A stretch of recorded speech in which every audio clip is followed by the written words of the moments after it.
Hey, salut tout le monde, c'est moi, Jonathan Cabanov, j'espère que vous allez bien. Aujourd'hui, on répond à la question de Kevin de Laval, qui me demande, Jonathan, comment je gagne des surenchères sans perdre ma tête? Bon, il y a deux points qu'il faut regarder là-dedans. Est-ce que, un, le produit que tu regardes, est-ce que c'est une vraie surenchère? Puis deux, qu'est-ce qu'on fait à partir du moment que ça l'est? Puis je m'explique.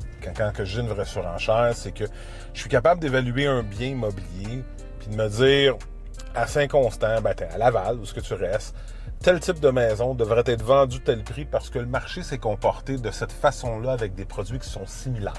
OK? Fait on présuppose que la maison a un coût vendu, parce que c'est ce qu'on veut savoir. À vendre, on s'en fout parce que le marché ne s'est pas exprimé. Mais on regarde la propriété, un coût vendu, elle s'est vendue, disons, 400 000. OK?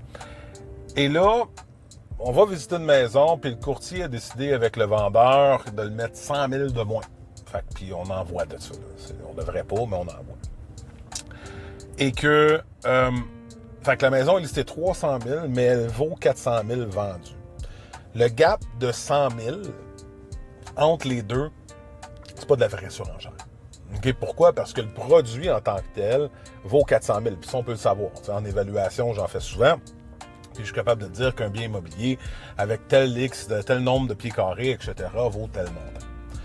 Donc, à partir de ce moment-là, moi, ma job, c'est de te dire, avant que tu t'embarques là-dedans, c'est que je m'attends que cette maison-là soit vendue dans ces prix-là parce que le marché se comporte de telle façon avec ce produit-là dans Laval.